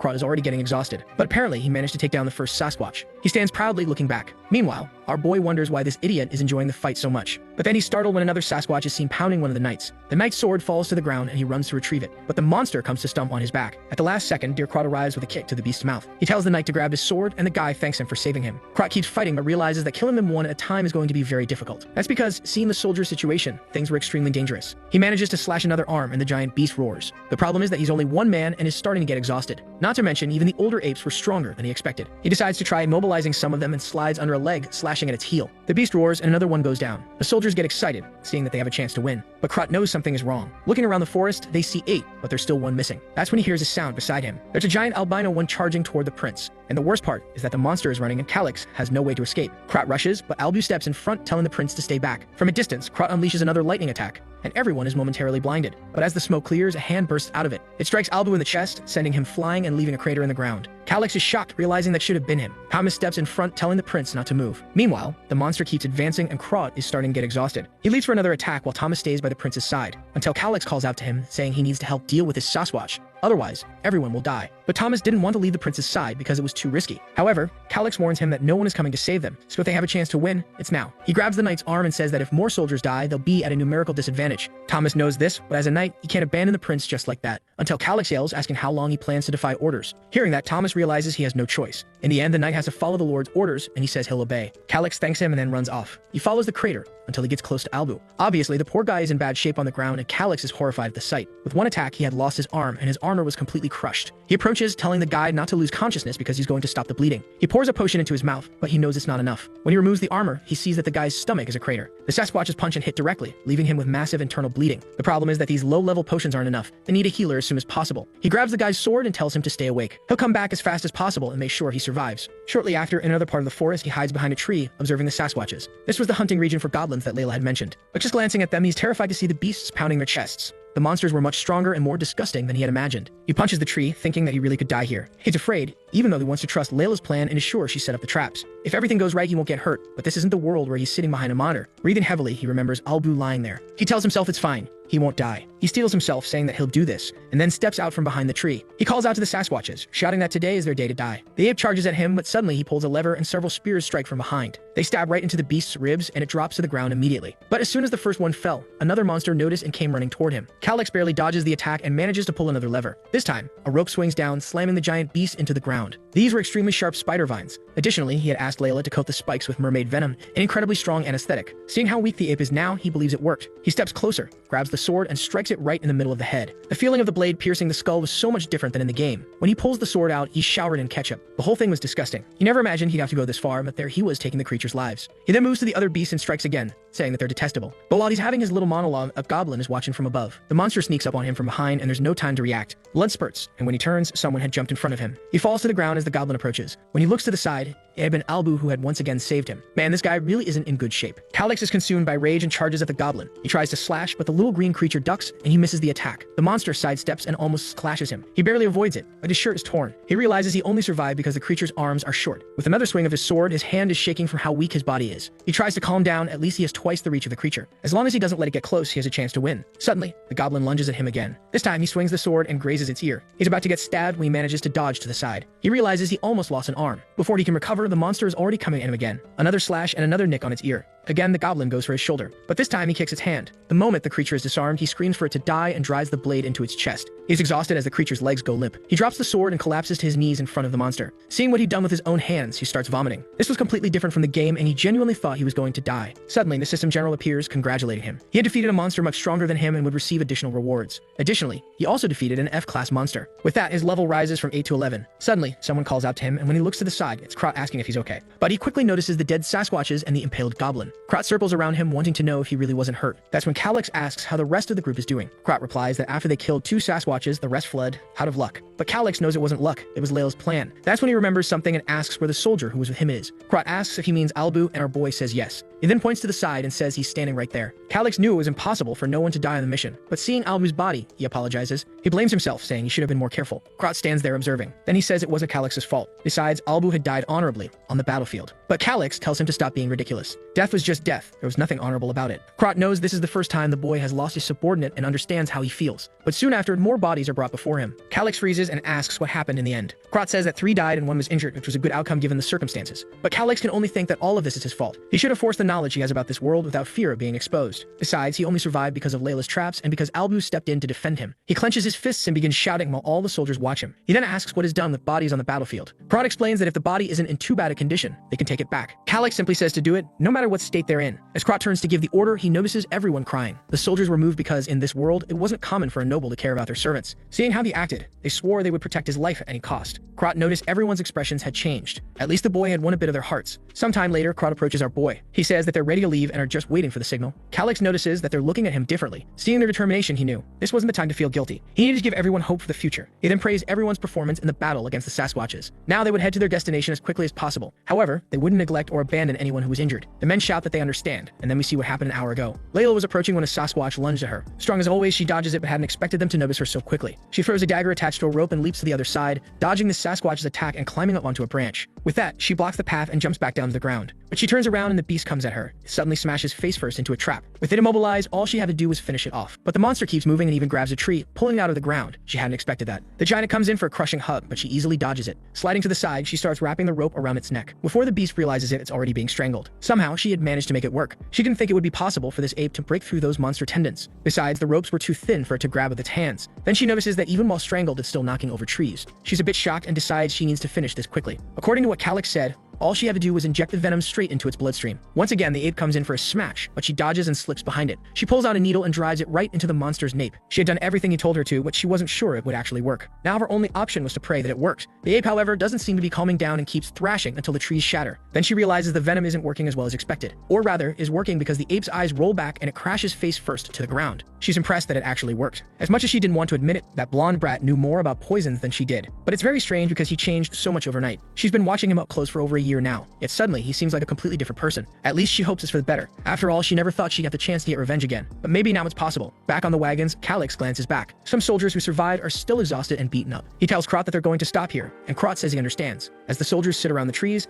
Calyx approaches and offers them some potions. They hesitate because those are very expensive. But our boy just tosses the bottles to them and tells them to drink up already. That's when someone comes up behind him and asks what he's doing. Calyx already knew someone would complain about this. Krot tells him that even a low-rank potion is extremely expensive. These ones, Russell had prepared specifically for him. After all, 10 bottles like these cost half the reserves of their house. Angrily, Calyx asks if he's telling him to let everyone suffer while these potions just sit there. Krot looks uncomfortable and says that's not exactly what he meant. Everyone watches, and our boy tells them not to worry. When the expedition is over, they'll have enough money to buy as many potions as they want. At that moment, both of them are surprised again. The soldiers bow, thanking the Lord for his generosity. The clueless Calyx is at a loss for words. Meanwhile, Krot notices that now those soldiers have truly decided to give their lives for him. Our boy tells him to wipe that dumb smile off his face and get ready to move out. As soon as he gets on the wagon, the system screen pops up, showing that the support percentage had increased to 18%. He smiles and tells them to move forward. The wagons continue advancing through the forest. Sometime later, someone shouts for them to stop. Krot asks what's wrong, and Calyx says they've arrived at the destination. Krot looks confused because he doesn't see any secret vault. Not to mention there's no one guarding the area. What kind of place is this? Calyx asks if Layla has sent a message, and Krot says no. With that, they just decide to set up camp there for now. Until further orders, they would stay put. A while later, inside a tent, Calyx points to a region on the map and says that the Hoshiran family vault is right there. Krot asks if he's not way off, and and our boy says no. At that moment, Krot yells in his face, saying that based on the map, it would take at least a week to get there. The soldiers were already getting exhausted after being away from home for so long, and if they told them they had to march for another week, half would probably give up. Thomas also says that staying in one place for too long is dangerous because they'd be found soon. Calix lazily tells them to listen before they start complaining. He just pointed to the vault's location. He never said they were going there. Krot comes to ask if the objective of the expedition isn't to steal the vault. Calix walks to a corner of the tent and says they'll access it from there. He starts stomping on the ground, searching for something until he steps on a lever. Suddenly, the ground begins to rise and a stone appears in front of him. The men look completely confused as he starts fiddling with some kind of puzzle. Suddenly, the stone sinks back into the ground, revealing an entrance. As soon as the blonde boy steps forward to follow the path, the men grab him, saying it could be a dangerous trap. Our boy says he highly doubts that. Krot then admits he's confused and wants to know how Calix has information about this place. Calix says that what he knows comes from a reliable source. Considering he's been somewhat incompetent so far, he knows it's hard for them to believe him. But soon, they'll see for themselves. Krot looks a bit embarrassed and Thomas steps in, saying he believes in their leader. A leader who valued even the weakest of his soldiers was someone he could place his trust in. The other soldiers alongside them also say they believe in him. If they follow this path and die anyway, it would be an honor. Krot gets emotional and our boy tells him to stop trusting him because he's still weak and can't even use mana properly. They were idiots to trust their lives to someone like him. Thomas smiles, and let me tell you, the smiles in the story are dark. I always feel like these guys have some sinister intention. Thomas then says that strength isn't always physical. Our boy tells Krot to stop crying and turns to everyone, saying it's time to go. With that, the army begins descending the stairs. Meanwhile, Calix looks out from the tent, hoping everything went well with Layla. Back with everyone's favorite assassin, Layla is collecting monkey blood. She wipes her face, saying she has enough. Standing in front of the cave, she says it's time for some fun. She starts striking two pieces of wood together to start a fire. In the next scene, she's jumping from branch to branch, and from afar, you can see the fire she caused. With that, all the Sasquatches in the area should be drawn to it. The problem, however, was something else. Some hooded guys whose insignias looked eerily familiar were passing through the area and saw some bodies on the ground. Layla already knew these cockroaches would show up. She puts her hand on her dagger, saying she's going to finish this. She'd show them what happens when you turn your back on someone with the position of an executioner. One of the men on the ground starts writing on a paper, saying they're in an emergency. They have found a Sasquatch's body, and there was no one wounded nearby. That meant someone capable of fighting a creature like that was in the area. And in this entire region, there was only one family capable of something like that. He needed to inform the Viscount immediately. Layla is quietly observing from a distance. She sees how they're sealing the letters and knows they're scouts. At that, she analyzes the direction of the wind. She takes some of the blood in her pocket and smears it on the tree next to her. Once again, another guy is sealing a letter, and she's watching from the tree above. The scene shifts to the Sasquatches arriving at the fire. They don't want to enter the cave, but suddenly, one of them stops and sniffs the air. All of them begin roaring and change direction. One of the scouts carrying the letter is leaping from branch to branch, thinking he needs to deliver the information as quickly as possible. He stops on a branch to check the path ahead, and takes a dagger straight to the chest. He looks down, sees the blade, and when he turns to look behind him, he's kicked to the ground. Man, he falls like a piece of trash. Layla approaches the body, grabs the letter, and realizes it's important to inform the prince about this. She immediately starts running. Meanwhile, the Sasquatches are wandering through the forest, following the scent of blood. At the same time, the group continues advancing through the tunnel. Calix knows that this place was built by a wizard who had retired to conduct experiments, so it wouldn't make sense for that person to set up a bunch of traps in their own house. Krot argues that it's for ensuring the person's safety. However, our boy places his hand on the wall and says there are no traces of digging. The stairs, too, were crafted using magic. To have that kind of power, the person would have to be at least an 8th class archmage, which means if this person really wanted to set traps, everyone here would already be dead. Krot doesn't quite know how to respond. Then, following the path, they reach a passage leading into a massive room. Excited, Krot orders Thomas to protect their boy while the rest search for treasure. Calix says that if they find any intermediate level potions, they should give them to the injured soldiers. He walks over to a chair and sits down calmly. At that moment, Thomas asks how Viscount Hosheran discovered such a ruin. Our boy says maybe it was luck or someone shared the information, but he isn't sure. Thomas then remarks that it's strange they even had a magical crystal ball. Suddenly, Calix's expression changes and he wonders if this is what he thinks it is. Even though the magical protections had weakened, it wasn't something the Viscount could break easily. He then asks who the Viscount's lord is, and Thomas replies that it's Marcus Antonio. Calix realizes he'll have to prepare for the worst. At that moment, Krot shows up with the intermediate potions Calix mentioned. Calix immediately tells him to hand them out to the soldiers, and Krot does so. Though he can't help but think it's far too expensive to waste like this. But Calix knows that, at a time like this, it's more important to have soldiers than to keep potions stored away. They then show him some magical crystals, additional potions, materials, and other items. None of it was useless, but there wasn't anything incredibly valuable either. However, Calix knows that if the system said, "This is a treasure ruin," there's still something hidden here. Suddenly, he senses something coming from the corner of the room. Out of nowhere, Krot puts his hand in front of him and asks what's wrong. Krot says they've already completed their investigation and there's nothing lurking in the shadows, so he should stop trying to act alone. But Calix walks forward anyway, saying he doesn't care because Krot wouldn't understand. He starts running his hand along the wall, trying to remember where the secret door was located. That's when he finds a small hole for his thumb and everything begins to shift. Here comes the boy's treasure. Looks like those 10 years of playing games really paid off. Inside, there's a giant crystal ball surrounded by smaller crystal spheres.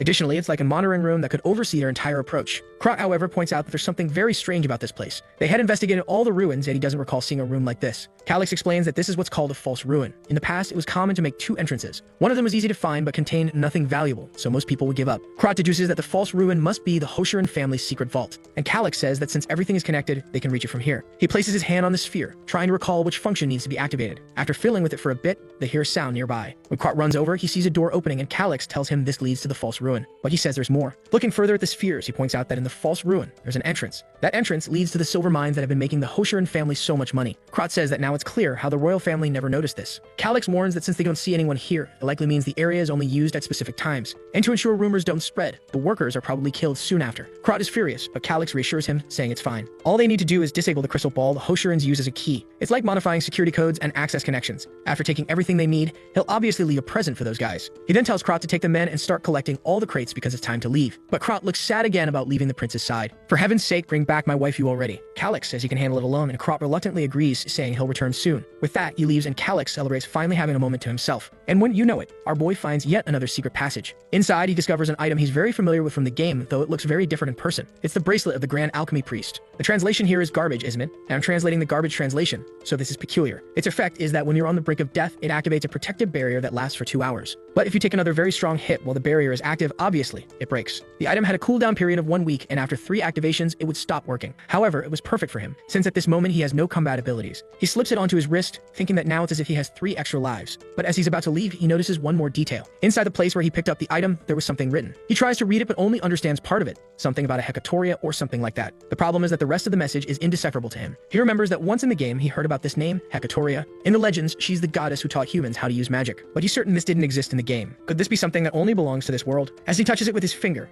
electricity begins to surge, and he feels a tremor. Suddenly, it seems like only his consciousness exists, and he asks where he is and why he can't see anything. Looking down, there's a giant eye surrounded by glowing blue shapes. He wonders if this is the domain of the divines he heard about, the so-called gods that watch over people in this world. Suddenly, he begins to writhe in pain as a voice echoes in his head. It was as if the words were being forced directly into his brain. A red-haired woman's voice says that this is wrong and inhuman, but one of the energy sources replies that there were no humans there. It warns Hecatoria that the matter had already been settled by vote. She should not think of breaking the pact. The woman protests, saying it's violence and she won't agree to it. Another voice says that if she wants so badly to be human, her wish would be granted. Suddenly, she appears kneeling atop the giant eye. Calix hears a terrifying sound he can't comprehend. While Hecatoria is screaming in the middle of it all, he covers his ears because he can't bear to listen any longer. The voices declare that Hecatoria has now fallen to the rank of a demigod. It would no longer be appropriate to call her by her old name. From now on, she would become an object of hatred, driven into miserable madness by the very insects she adored. They were eager to see the expression on her face at that moment. Suddenly, Calix finds himself back in the room. I'm confused, he's confused, you're confused. This must be author's intent. Out of nowhere, the cistern window pops up and Calix is shocked. He had obtained a fragment of Hecatoria's first authority. It appears to be a skill that deals area of effect damage to all nearby enemies. The damage scales with his level and is impossible to dodge. However, the more enemies there are, the less damage it deals overall. Calix knows that abilities normally range from rank F to rank S, but there are exceptions when it comes to so-called unique abilities. And beyond that, there are authority abilities which are even more distinct. It's a power that only X-class individuals or those known as demigods can use. In fact, developing an authority is the only way to reach the X-class. Another cistern window appears, stating that he has absorbed a fragment of authority. This raises the rank of his soul. Calix is now certain that the one who sent him to this world was the goddess named Hecatoria. He knows that only authority-level abilities can harm a god. Perhaps she's hoping that somehow he'll avenge her. The lunatic starts laughing with his hand over his face, wondering if this is really going to be the final objective of this game. Obviously, he feels like he's being manipulated, but he's going to end this whether he wants to or not. At that moment, Krot returns and asks if he's done. Calix tells him not to be surprised, and Krot looks confused. In the next scene, everything is chaotic and lively. There was so much treasure in that room that they needed more time to collect it all. Just the chests filled with coins totaled over 30,000. Our boy gets excited. It's much more than he expected. And Krot says that, in addition, there are several crates with silver bars worth about 100,000 gold coins. The only problem is that transporting so much loot with just this expedition wouldn't be easy. Calix thinks he never imagined the biggest problem would be having too much treasure to carry. But to him, it doesn't matter how much there is, it won't be a problem. Because when he killed the goblin, he gained the inventory ability. He's feeling all confident, grinning to himself, while Krot wonders about his excitement. Calix simply tells him to bring the crates closer. He'll handle the rest. Krot asks if everything in front of him is accounted for, and the man confirms it. Calix then tells him to prepare everyone for the return journey. Krot agrees, though he has no idea what the boy is planning. But Calix knows that in this world, the concept of players and abilities doesn't exist. It would take too long to explain what an inventory is. So instead of explaining, he'll just make it work. At that moment, Krot says everyone's outside, but asks what they're going to do with the crates. Calix shows the bracelet and says he obtained it there. It has a subspace magic ability. It's an extremely rare artifact with enough room to store all the crates. Krot's eyes go wide, and he asks where Calix got something like that. Our boy simply tells him to keep quiet and keep it a secret. He says that truly understanding something that valuable would be dangerous if others found out. He then says he's heading out, and Krot agrees while still stunned. Calix thanks him as he leaves. Now he needed to focus on the objective. Thinking of the inventory, the cistern window pops up. He wonders if it's going to be as simple as a game. He touches one of the crates, and immediately it appears in the inventory as silver bars. It looks as easy as he imagined, and he begins loading his inventory. Man, the kids like Minecraft, stacking everything in piles of 99. With all the treasure collected, it was time to return. He climbs the stairs, and the men greet him, saying that everyone is ready for the journey back. But Calix is looking around. He wants to know if Layla still hasn't returned. Krot says no and questions whether maybe she betrayed them and fled. That's why he never trusted her from the beginning. Calix tells him to wake up to reality. It wasn't a coincidence that the Sasquatches fled at that exact moment during the fight. After explaining what happened, everyone looks shocked. Karat says that attacking the Sasquatch's nest alone was a suicide mission. Even though he didn't like the girl, he didn't want her to die like that. Calyx says he would have suggested sending soldiers with her, but since no one trusted her, she had to go alone on that venture. Karat realizes that not only was he wrong, but it was because of her that they survived. Our boy says that if she has a return, it's because something must have happened. Thanks to her, they avoided countless sacrifices.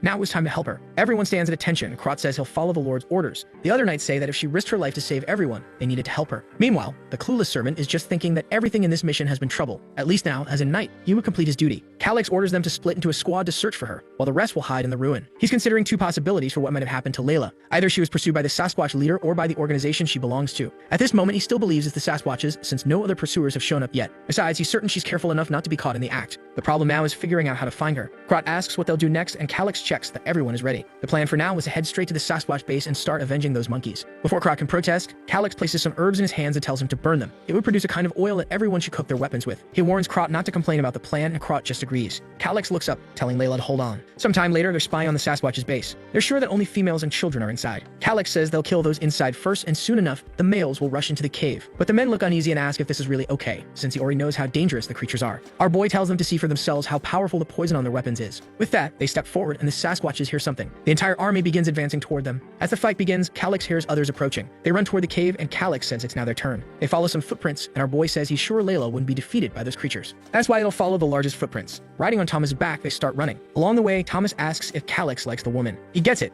After all, she's a very attractive woman. Calyx tells him to focus on the mission and stop joking around. But Thomas replies that he never imagined she would volunteer for something so dangerous. Calyx responds that it's because she realized they needed her too. At this moment, the Sheikhan family is the only place that's good for her. Thinking about the girl's appearance, Calyx knows that on Earth, she'd be a celebrity. But Layla doesn't care about that. Maybe it's because she's always lived with the urgency to survive. The first large-scale content of this game is called the Invasion of Jaboru, and the faction living in these mountains played a direct role in that event. Perhaps from the very beginning, Selvio was intentionally planning all of this. Inside the cave, Karat is amazed they won. The men are cheering, saying that, just as the Lord said, it was very easy to kill the apes with the poison. But they remind each other there's no time to rest, and they quickly set off running again. Karat is impressed, saying that when it comes to poison, he truly respects Calyx. At the very least, he hopes Layla is safe. But then they spot someone lying on the ground, blood at their mouth. On their way, Thomas and Calyx notice something. Our boy is shocked to see Layla lying on the ground, surrounded by two wolves. Thomas runs ahead and slashes the first wolf, while Calyx runs to help her. The problem is that her wound is much deeper than he imagined. He quickly uses a mid-tier potion, and thankfully, it seems to be enough. The only problem is that her recovery will be gradual, and she'll need several more. Thomas returns, saying he drove off the wolves. He helps our boy sit Layla up as Calyx gives her more potion. Her skin color starts improving, and they both feel relieved. At that moment, Karat shows up, and our boy says he arrived just in time. Suddenly, the scene jumps forward to a week later at Sheikhan Castle. Our boy, who looks more like a beautiful girl, is there training. For heaven's sake, right? His kid is too weak. He's at level 18, which isn't that bad. He's only 15 years old, and the average for an adult man is around level 20. Nearby, Russell watches and says that at least the boy's stamina is improving a lot. He could say that Calyx's physical condition wasn't bad at all. Karat comments that he seems completely different from the day they explored the ruins. Maybe he's taking some kind of secret potion. The hard-headed guy is there all confident, looking like something out of Solo Leveling. He says that his journey to level up has only just begun. The servant suggests they start sword training right away, but Russell says that Calyx's body needs to recover first. Suddenly, Calyx announces that he has something to resolve at the magical tower today. Karat didn't know about this, but our boy tells him to get ready because he's coming along for the visit. With that, he begins to leave, but Russell remarks that it seems Calyx now trusts Karat a lot. Karat responds that he doesn't know why, but he's certain the boy has exceptional talent. Besides, he genuinely cares about his subordinates and the people of the kingdom. Russell comments that lately it's been hard to understand the boy's actions and way of thinking. Karat says that while he may be talented, he still needs a master to guide him. But Russell counters that the priority right now is for Calyx to obtain his official title. He needs to complete the coming-of-age ceremony and advance to Class 4 soon. Still, the fear Russell once had about the future of the territory had disappeared. He never imagined someone suitable would appear this early. The scene shifts to the branch of the magical tower in Sheikhan's territory. Amidst an endless library, someone welcomes them. Our two boys appear, and here comes another dangerous situation. We're all thinking about Layla. Where is that girl who vanished after the rescue? A woman welcomes the beautiful boy and the muscular man, pulling them in and cheerfully telling them to make themselves at home. She seems strangely upbeat for a mage. She then asks if they'd like tea and uses telekinesis to set the cups in front of them. As she touches the teapot, steam begins to rise. Calyx is impressed that an isolated place like this has a Class 5 mage. Her name is Rosen Dreamwalker, 32 years old, though she looks 26. She serves the tea and asks why he looks so surprised. Calyx says he didn't expect to meet someone as incredible as her in such a rural area. Strangely, Karat is already wondering if this woman is Calyx's type. Calyx then says that if she can heat tea in an instant, she's at least a Class 5 mage. He's certain that it's impossible for a woman in her 20s to achieve something like that without immense talent. The cheeky guy knows she's 32 but is just buttering her up, right? She's all flustered. The fool fell for the trap. Karat is about to comment that she's not in her 20s, but our boy squeezes his arm. The trick works, and she's all happy but admits she's already over 30. Our boy is the master of charm and asks if she has any secrets for staying so youthful. While she says all she does is wash her face with water, Krat is just sitting there listening to the two of them. Some time passes. Finally, Rosen asks what brings the two of them to her tower. They were finally getting to the point. Calyx says he's there to buy explosion scrolls. She's impressed, saying he must be a very unique client. She tells him that 30 of those scrolls would cost 600 gold, but because he's such a cute boy, she'll only charge him 500. Our boy is thrilled to see that using his looks can get him a discount. He asks if that won't get her into trouble. Rosen reassures him, saying she has the authority to adjust prices. Calyx then says he actually has one more request. It's a bit hard to say, but he wants to borrow from the reserve fund. That doesn't make her very happy. She asks how much he's thinking of borrowing. When he says 60,000, the woman spits out her tea. Of course, she says there's no way she can lend that much money. But our boy reveals that he'll leave gold coins and silver bars as collateral, and until he pays it back, she can also charge interest. At the mention of interest, Rosen, who clearly has a bit of a loan shark vibe, starts looking excited. Calyx explains that it'll only be a short-term loan, but he really needs it. That's because it would be madness for Gerard to find out he's using the very coins Calyx stole from him. Calyx knows this is the only place he can get 60,000 gold. Rosen lowers her head, apologizes, and says that unfortunately, it's just too much. Calyx didn't expect that. It seems his favorability wasn't high enough, or maybe he was just too hasty. She adds that she's sure the supervisor would reject it, but then she suggests an alternative. Covering her mouth with her hand, she says the people at central headquarters don't keep much of an eye on her area. Maybe it's possible to do it, but it would have to remain a secret between the three of them. If he pays it back within 6 months, there won't be any problems. But as soon as the 6 months passed, she would sell all the gold and silver to recover the money. Our boy is thrilled. That was exactly his plan. Mages are greedy because they need resources to conduct their research, and she was definitely thinking he wouldn't have the money to pay it back, so she'd pocket all the interest. He bows deeply and thanks her, saying he'd be very relieved if she could do this. Meanwhile, he's thinking that now he's resolved the debt with Gerard. Speaking of the fool, he's sitting in front of a subordinate demanding the map. He slams it on the table, furious because it seems that one of the patrols near the vault has disappeared. He begins to wonder if he's in any danger. That's when he realizes that if someone had a direct path to the vault, it would take less than a day. The guy is about to explode with rage. Immediately, he orders everyone to prepare to head to the lands of Golda. The problem is that the direct path was very different. Layla's former team runs headfirst into a golem. With Gerard right behind them, they have no choice but to attack. The golem swings its massive hand, and they realize they won't have time to dodge. The fools get sent flying. The weaker guys nearby already know that if they try to advance, they'll die too. They didn't even need to get close. They got flattened on the spot. Another man, his hair turning white with fear, shouts for caution. But he gets crushed too. Man, these guys are getting destroyed. Two more idiots panic, and another golem finishes them off. Gerard stands there, silent, while the trainer of those men wonders why a golem has appeared. A creature like that doesn't form naturally, which means there's at least a class 5 mage nearby. He turns to Gerard and suggests they retreat, but Gerard shouts at him, demanding to know why he's saying that. No matter what happens, they must press forward. The path had to be cleared within 24 hours because they had tributes to pay to the Marquis. Even if everyone died in that place, they were to keep moving forward. Back at the tower, Rosen casually asks if they've received a little gift. She wonders if it's something romantic, like a lover or an affair. Our boy says no, and she replies that in that case, she'd like to receive a gift from him. Just then, Layla bursts through the door, asking if there's really an old hag trying to seduce her lord. Calyx enters and announces that all the luggage has already been stored in the tower. Meanwhile, Layla is just glaring at Rosen.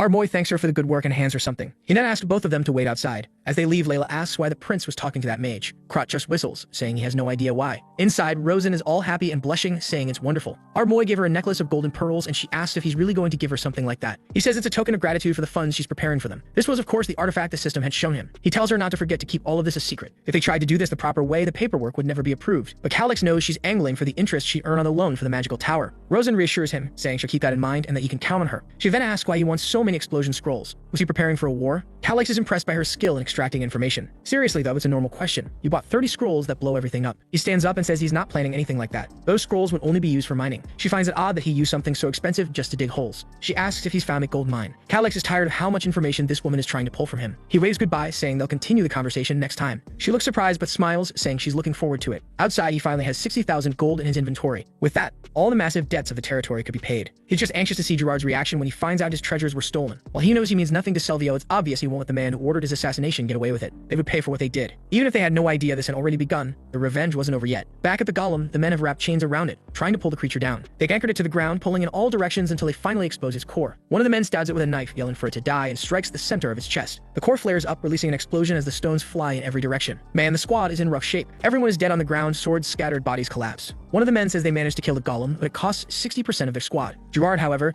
tells him to stop complaining and to just open the gates already. They reach the door of the hideout, and a man brings the crystal ball forward. But when he places it on the door, it displays a message. User invalid. An unauthorized access is detected and the security measures begin to activate. A warning sounds, telling them to step away from the area within 180 seconds. The man insists and tries to place the crystal ball once more. But of course, the error is the same, and Gerard kicks the door in frustration, unable to understand what's happening. He has no idea why it isn't working. The man next to him warns that it's better for them to back away because they have no clue what these security measures are. With that, they start running while the door remains intact. They enter stage 1 of the interception program. The security measure was to summon numerous creatures that would attack anyone within a defined range. Back in the carriage, our boy asks Layla where she heard that. She replies that she heard it while he was flirting with that mage. Our boy notices she seems a little angry and says he wouldn't do something like that. It was all business. However, he wanted to ask her something. What would happen if he betrayed Silvio? She looks confused and asks why he's even thinking about betraying the Viscount. Our boy says he just wants to know what kind of person Silvio is. The type to let his subordinates' mistakes slide? She explains that no, he's an extremely perfectionist man, a person who would never tolerate failure in any form. Our boy then wants to know what would happen to Gerard if the Viscount found out. Layla says she has no idea, but Gerard is also not someone who would accept being killed so easily. He would probably try to survive at any cost. It's obvious he wouldn't hesitate to betray the Viscount if necessary. Our boy thinks to himself that it's obvious Gerard wouldn't let himself be killed so easily. Meanwhile, Layla is watching him, realizing that the boy is planning something on his own again. Looking at his cyan-colored eyes, she doesn't know what this strange feeling is. And our boy is deep in thought, feeling like he's missing something. Back in the lands of Golda, the men have finally exterminated the monsters. The problem is that the Viscount's forces have also been almost completely wiped out. Gerard orders them to bring reinforcements and to open that door. There was no way to enter normally, so they had to use explosion scrolls. They blow up the entire door, and the entrance is now open. But the man already had a bad feeling about this. Inside, they realize the treasures are not there. Desperate,